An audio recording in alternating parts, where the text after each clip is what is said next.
Okay, in the United States, when were R22 and R142B phased out? In 2020. Okay, next thing.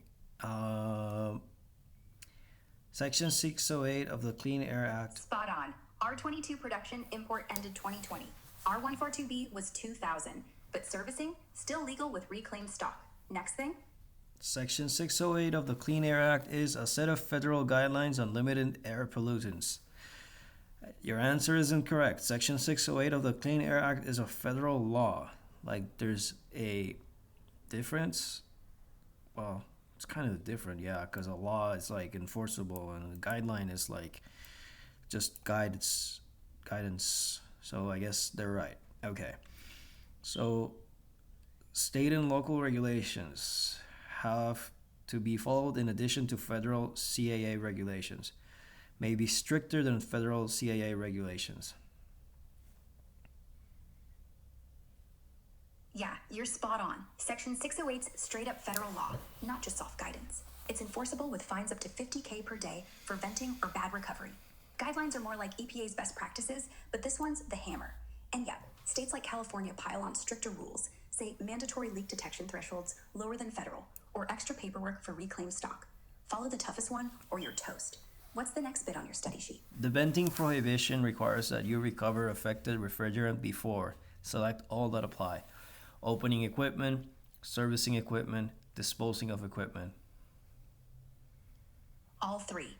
If you're cracking it open, touching internals, or ditching the whole unit, you gotta recover first. No shortcuts. No, it'll vent naturally. The EPA doesn't care if you're fixing or tossing. Recover or pay.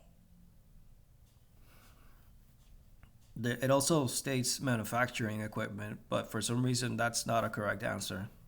I'm guessing since this is for EPA 608 license, you're usually not going to manufacture anything in the USA. Exactly. Manufacturing's not in the text lane. 608 is for service, recovery, disposal. The rule says opening or servicing and disposal. Nothing about making the thing. If you're building new AC units, that's 602 or something else. So yeah, skip manufacturing, even if it feels logical. They'll trick you like that. What else is popping up? A scrapyard is taking in old rooftop units under Section 608, who must verify that all the refrigerant has been removed before disposal. A. The original installing contractor. The EPA field inspector, the equipment owner or technician, the final person on in the disposal chain.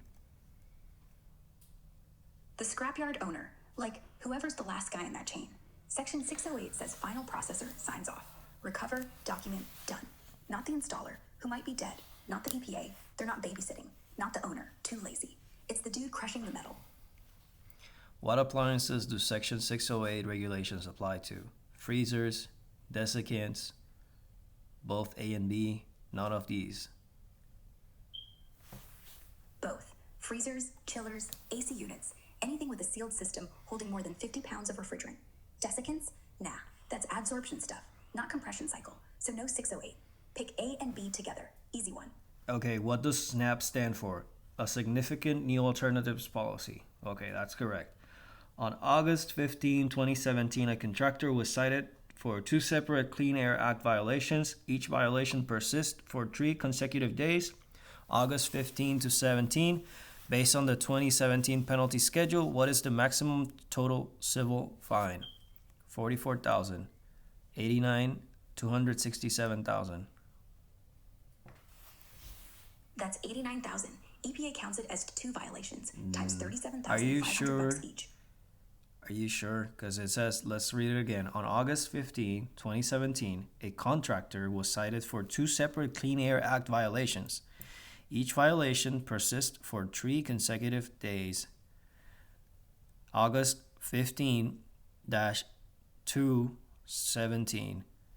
So, based on the 2017 penalty schedule, what is the maximum total civil fine? So, from August 15 till August 17.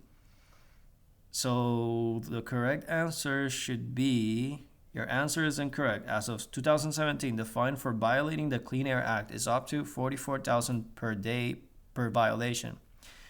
2 violations over 3 days equals 6 violations. I don't understand why that happens. Can you explain that? Yeah, I get the confusion. It's a gotcha on how EPA counts days. For continuing violations like this, say illegal venting or improper recovery that doesn't stop, they hit you with the max per violation, per day it goes on. So 2 separate violations, each lasting 3 full days, 15th through 17th, stacks to 6 total violation days. At $44,000 per day per violation in 2017, that's 6 times 44K per day, equivalent to 264K max fine. They don't just cap at 1 day's worth per issue. It's cumulative to make you fix it fast. Harsh, but that's the hammer. Make sense now? What's the next number? God damn, that's a massive fine. Jesus Christ. Yeah, makes you wonder what the hell they're even doing out there. Just venting refrigerant like it's 1985. Better get certified. 1 slip and you're paying for a new Tesla every time you sneeze near an AC unit. New Tesla, that's a house, dude.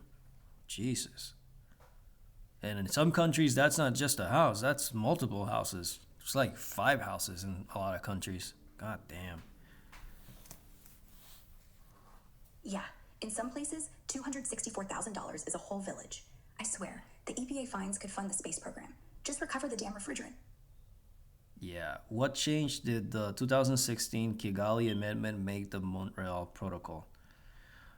A. Allowed limited CFC production again for servicing older equipment? No, that can't be. Added global phase down schedules for HFCs due to their climate impact. C. Moved the HCFC phase out completion date worldwide to 2010. It ended the use of HFCs immediately in every country. B. Global phase down for HFCs, because they're greenhouse monsters, not ozone eaters. The Kigali thing was like, hey, CFCs are gone, but these new guys are frying the planet, so let's taper them. No resurrecting CFCs. That's insane. No 2010 rewind. Way late. No snap ban. Politically impossible. Just a slow choke on HFC factories. Nailed it? Yeah, okay. So, what is the purpose of Section 608? To protect the ozone layer, to regulate use of chemicals that deplete ozone, right? That's it. Straight up. 608 is the EPA's way of making sure you don't fuck the sky. Ozone isn't just nice to have. It's our sunscreen. Without it, UV fries crops, skin, everything. So yeah, recover, reclaim, no venting, certify your ass. No drama, just don't breathe it out. Simple. You're good. What's next? Okie dokie. What do you do if you discover that you have added refrigerant B to a system that contained refrigerant A? Consider that refrigerant A is ozone depleting. A. Vent the refrigerant. Obviously, you're not going to do that. Recover the mixture in a separate recovery cylinder. That's probably the answer. That's definitely the answer. B. Recover it, then sort it out later with a reclaimer. You don't vent. Hello, ozone hole. Don't label it flavor blend. Don't leave it in there to explode or leak. Get it out, tag the cylinder mixture, do not reuse, and send it to a pro. If A's CFC or HCFC, they're already banned anyway, so you're kind of doing the planet a favor. Next. Okay, who can perform refrigerant recovery from small appliances prior to final disposal? Any individual with proper equipment. B. Only the manufacturer. A. Anyone with EPA certified gear and 608 type I cert. No need for a factory badge. You're a recycler, not a suit. Just don't wing it with Home Depot cans.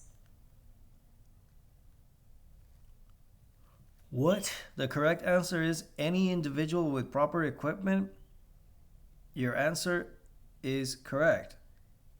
Certification is not required, but proper equipment must be used. Really? Anybody can reclaim from small appliances prior to final disposal? Not reclaim, recover. Huh. Yeah, for small stuff, like refrigerators under 5 pounds, you don't need a 608 ticket. Just don't screw it up. They figure if it's tiny, the risk is low.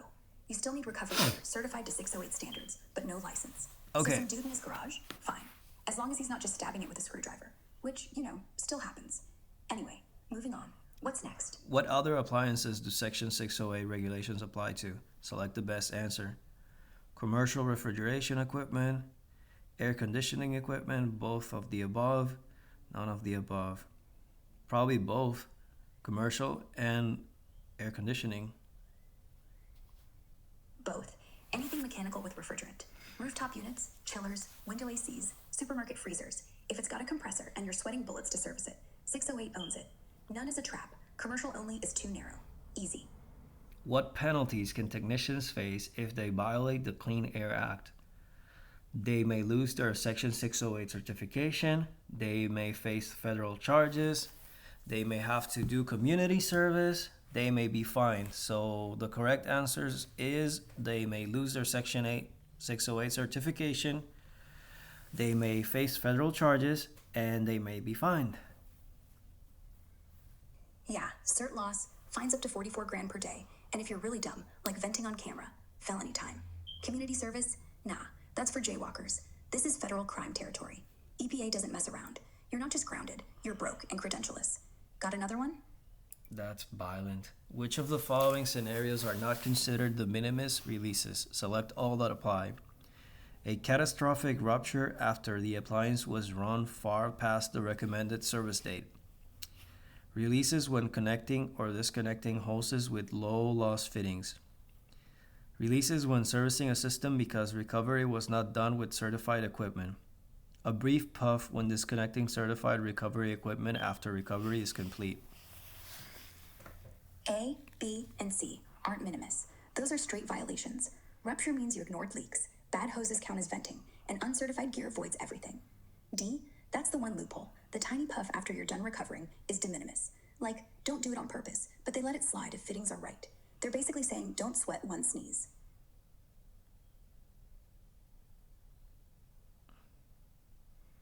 So A is not de minimis release. Releases when connecting or disconnecting with low loss fittings is not considered a de minimis release. That is actually considered a de minimis release. So my answer is correct.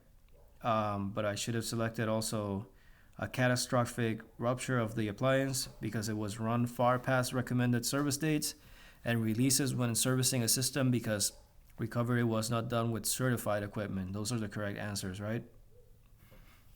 Right. So de minimis means it's tiny, accidental, and unavoidable. Like that last puff when you twist off a certified line. Connecting, disconnecting hoses with low loss fittings, that de minimis. It's built into the system. Catastrophic rupture? No way. That's negligence. Full venting, huge fine. And if you skip certified recovery care, EPA says you're basically pouring Freon on the ground. No exceptions. So yes, rupture and uncertified recovery are the big no's. The fittings one, actually okay. Confusing, but that's how they let techs breathe. Okay. Which of the following are excluded from Section 608 refrigerant management requirements? Select all that apply. Carbon dioxide, nitrogen, and what else? Carbon dioxide, nitrogen, water vapor, and air. Anything that's not an ozone depleter or high GWP refrigerant. So if it's just for purge or pressure testing, you're golden. No paperwork. The rule only cares about stuff that'll actually cook the sky. So, which of the following are excluded from Section 608 refrigerant management requirements? So you can bend carbon dioxide and you can bend water and nitrogen? Well, water, duh, but nitrogen. Yeah, nitrogen's fine to vent. No ozone impact, no global warming hit. CO2 too, unless it's from a beverage system and you're recovering for resale. That's a different reg. Water, literally steam. Nobody cares. These aren't refrigerants under 608. They're inert or natural. Just don't go venting R34A like it's breathable. Okay. So these can be vented: carbon dioxide, water, and nitrogen. Okay. Which of the following are violations of the CAA venting prohibition? A. Releases of refrigerants because appliances were not recovered. Yep. Releasing isobutane while servicing equipment.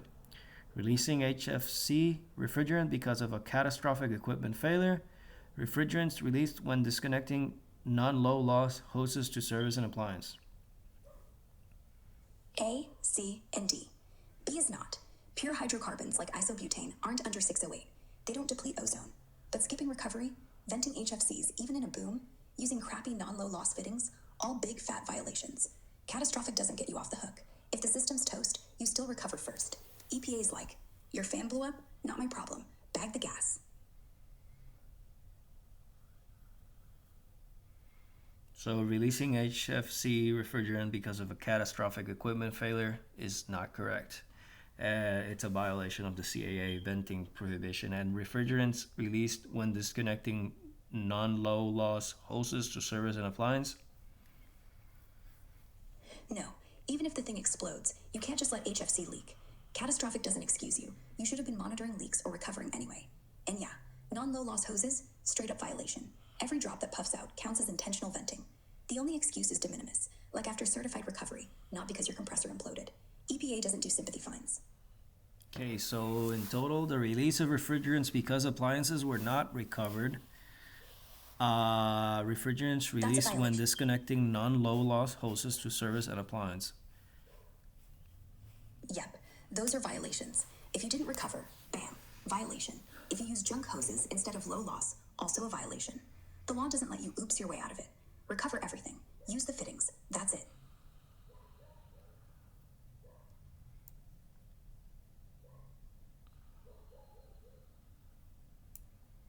Okay, which of the following are considered natural refrigerants? Select all that apply. R1, R744, R600A, R290. All three. R744 is CO2, straight from volcanoes, basically. R600A is isobutane, pulled from natural gas. R290 is propane, BBQ tank juice. No factories needed. They're natural because you can yank them from the air or dirt. Nice change from those ozone killers, right? Does every number stand for a chemical in a particular order or pattern that I should know of? Because R290, R600A feels really like random. Yeah, there's actually a pattern. Every number's a code, not random. The R is refrigerant. First digit. Duh. 0 means low toxicity and non-flammable. Like R22. 1 means flammable. R290. Second digit. The number of carbons minus 1. So R290 is 3 carbons. R600 is 4. Last digits. The hydrogens and halogens you add to fill the holes. R600A. Isobutane. 4 carbons. Branched chain. 10 hydrogens. R744. That's CO2. Special case. No carbons to count. It's like a puzzle once you memorize the base families. Don't sweat it. Just know hydrocarbons like 290, 600 are the green ones. Okay, so the first digit stands for what exactly? The first digit, in the ASHRAE code like R290, the 1 means it's flammable. R7X is usually 0, non-flammable. R1X, 2X, 3X, that's for super toxic stuff. Nobody uses that. R4X is zeotropic blends. It's not perfect, but yeah. 0 equates chill. 1 equates boom potential. R744 skips it because CO2 doesn't burn anyway. It's R744 just because. Weird system, but once you're doing EPA tests, you won't care. I'm doing EPA tests. I'm trying to understand what the first digits stand for. So if it's 0, it means it's not flammable. If it's 1, it's toxic or flammable. And if it's 2, it means what? 2 is for high toxicity, like industrial poisons nobody chills their beer with. R11, R113, CFCs are 1 or 2, toxic enough to give you tumors but not explode. The digit isn't flammability, plus toxicity. It's a combo score. 0 is safe-ish, low tox, low fire. 1 is flammable, or mid-tox, R290. 2 is high tox, R12. Flammability is really in the next code block, the A or B at the end. Like R600A. Is A, low tox, still flammable? Just think 0 equates corporate safe, 1 equates homeowner risky, 2 equates gloves. Don't overthink it for the test. Most you'll see are zeros. But why do some end with an A at the bottom, at the end? The A means slightly flammable, like R600A is isobutane, so it'll light if you spark it, but it's not going to chase you across the room. Without the A, like plain R600, it's the same chem, just the old name. B would mean toxic, C means super flammable. So A is basically the safety sticker. Be careful. On the test, ignore the drama. If it's R600A, just know it's natural. It's propane's cousin. It's fine for recovery. So A means that it's slightly flammable and slightly dangerous? Not dangerous, just the flammability label. A is like, handle near open flame with caution. Like gasoline is A, but you wouldn't call it dangerous. Not really. Slightly dangerous makes it sound like it'll bite you. It's mildly flammable. Think butane lighter, not firebomb. Safety rating, nothing more. For the test, if it's got an A, assume it's flammable, but still okay for small systems. Don't go lighting cigarettes next to your fridge. Okay, R290. So the first digit stands for flammable and toxicity, and the second digit? The first digit's all hazard class. 0 low, 1 flammable, 2 toxic. Second digit, that's the number of carbon atoms, minus 1. So for R290, it's 2, meaning 3 carbons total. R600 is 5, 4 carbons, straight chain. R744, screw the pattern. CO2's a rebel.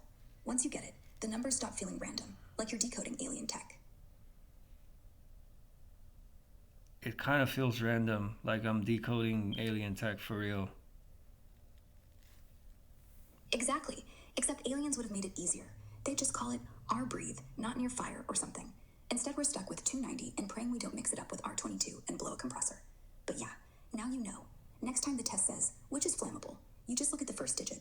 1, run. 0, probably fine. 2, call hazmat. So if it starts with a 2, it's poisonous and dangerous. Not poisonous, just toxic in large doses, like industrial solvents. R113, R12. You wouldn't drink it, but you're not dying from a leak tomorrow. And Dangerous is overkill. what does the second digit stand for? Or is it random? Not random. The second digit tells you how many carbons. 2 means 3 carbon chain, like propane, R290.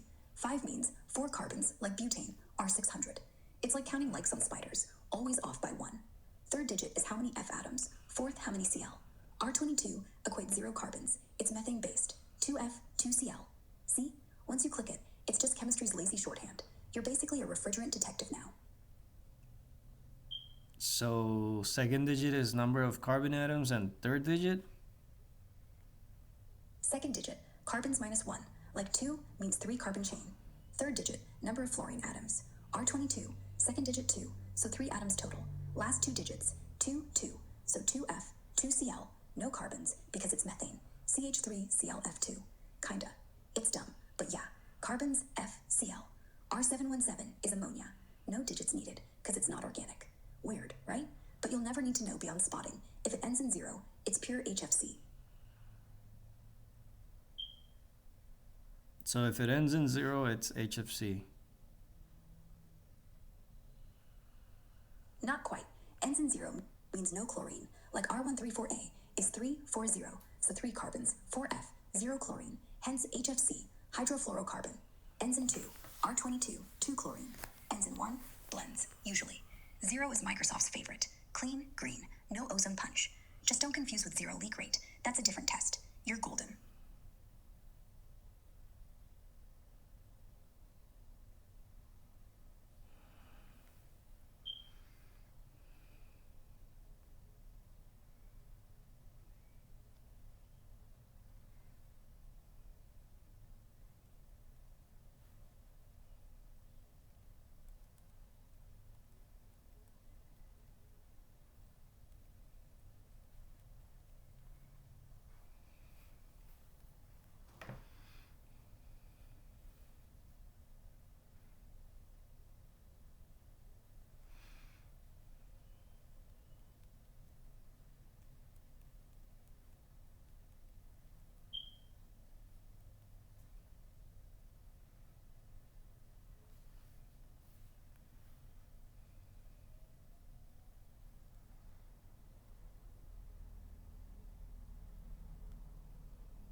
Okay.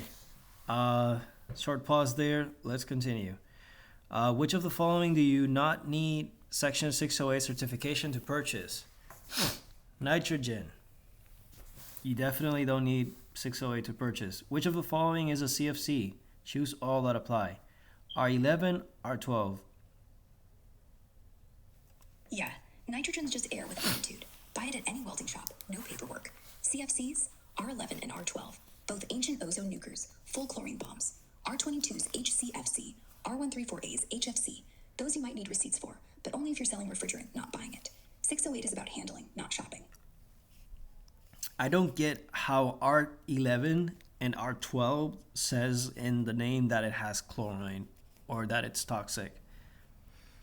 Maybe the first digit can say that it's toxic because it's a 1, but the second digit having carbon doesn't tell you if it has chlorine.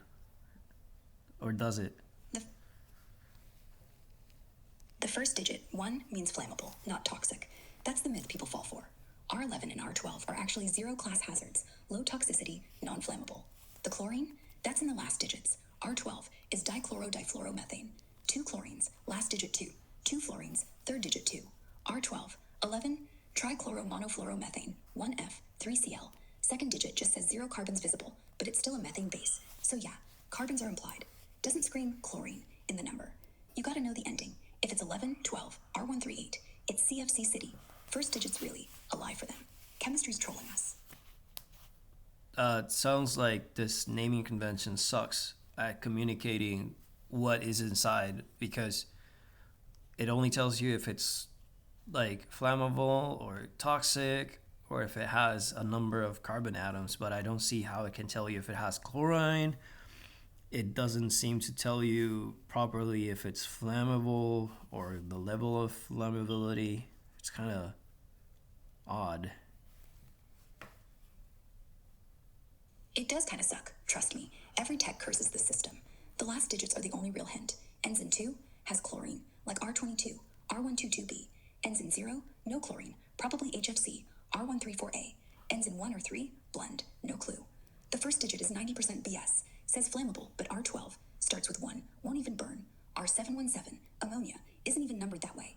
Second digit counts carbons? Sure, unless it's CO2. It's like someone started a code, got drunk, finished it with emojis, but hack it.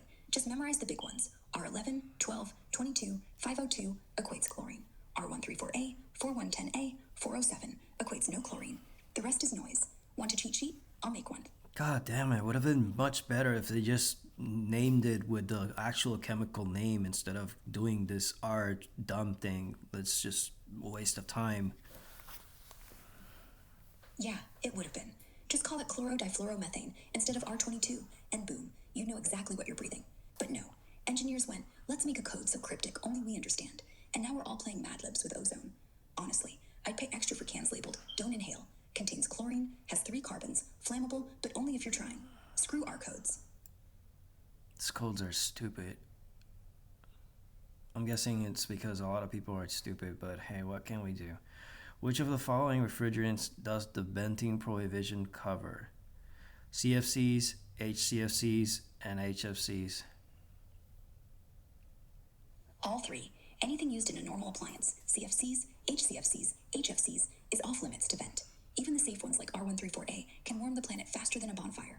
The prohibitions basically don't exhale it, period. No favorites. Which organization can test your recovery equipment used to service systems with R12? UL, AHRI, EPA, both A and B. UL and AHRI. Did the AHRI people invent the R12 naming convention crappy system? UL and AHRI. EPA just approves them, doesn't test the gear themselves. And nah, AHRI didn't birth that nightmare code. That's Ashry's drunk brainstorm from the 50s. Blame the eggheads, not the cert folks.